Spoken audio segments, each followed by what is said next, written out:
আমি বর্তমান অবস্থান করতেছি নীলফামারীর উত্তরা ইপিজেড এলাকায়। বর্তমান আমি জানিয়ে রাখি যে বর্তমান এই এলাকার পরিবেশ অত্যন্ত শান্ত এবং পরিস্থিতি খুবই স্বাভাবিক।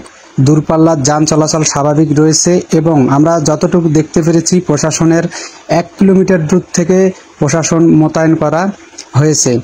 আর আপনাদেরকে জানিয়ে রাখি যে উত্তরা ইপিজেড কর্মীদের এভারগ্রিন কোম্পানির কর্মীদের ন্যায্য দাবি আদায়ের লক্ষ্যে আজকে তারা আন্দোলনে নেমেছিল এবং একজন নিহত এবং প্রায় অনেকে আহত হয়েছেন। সেই সাথে যারা নিরাপত্তায় ছিল, বিশেষ করে পুলিশ এবং সেনাবাহিনীর কিছু সদস্য আমরা দেখেছি তারা আহত হয়ে নীলফামারী সদর হাসপাতালে তারা চিকিৎসাধীন অবস্থায় বর্তমান রয়েছে। বর্তমান পরিস্থিতি বলতে গেলেই এই খুবই স্বাভাবিক এবং যান চলাচল স্বাভাবিক রয়েছে। সুপ্রিয় দর্শক, বর্তমান অবস্থান করতেছি নীলফামারী উত্তরা ইপিজেড।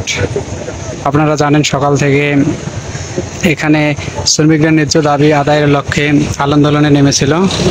সেখান থেকে যৌথ বাহিনীর গুলিতে একজন নিহত এবং প্রায় 10+ আহত হয়েছেন। আমরা বর্তমান অবস্থান করতেছি নীলফামারী উত্তরা ইপিজেড এলাকায়। বর্তমান এখানকার আমি যদি একটু সার্বিক পরিস্থিতিটা দেখাই, এখানে বর্তমান যান চলাচল স্বাভাবিক রয়েছে।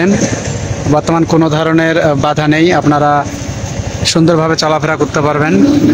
আর নিরাপত্তা ব্যবস্থা রয়েছে বাংলাদেশ সেনাবাহিনী, পুলিশ, বিজিবি, আনসার সহ এবং উত্তরা ইপিজেড যে গার্ড সার্ভিস রয়েছে তারাও রয়েছে, আপনারা দেখতে পাচ্ছেন।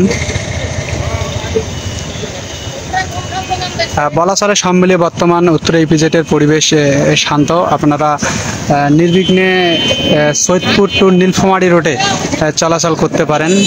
আর এখন পর্যন্ত আপনাদের জানিয়ে রাখি যে কোনো প্রকার দাবি দাবা মেনে নেওয়া হয়েছে কি না এই ধরনের কোনো নিউজ এখন পর্যন্ত দেয়নি। কেউ যদি নিউজ দেয় আপনারা আগে জেনে নেবেন কোম্পানির কাছ থেকে, তারপর আপনারা সেটা মেনে নেবেন এবং যাচাই করবেন। কোনো নিউজ আপনারা যদি পান সেটা যাচাই করবেন আগে। এটা বর্তমান উত্তরা ইপিজেড এলাকার আমাদের অবস্থান। দাঁড়াও, এই যে দেখেন আপনাদেরকে দেখাচ্ছি যে এখানে বর্তমান নির্বিঘ্নে যান চলাচল করতেছে কোনো প্রকার সমস্যা ছাড়াই এবং প্রচুর পরিমাণ সেনাবাহিনী এবং পুলিশ গার্ড রয়েছে।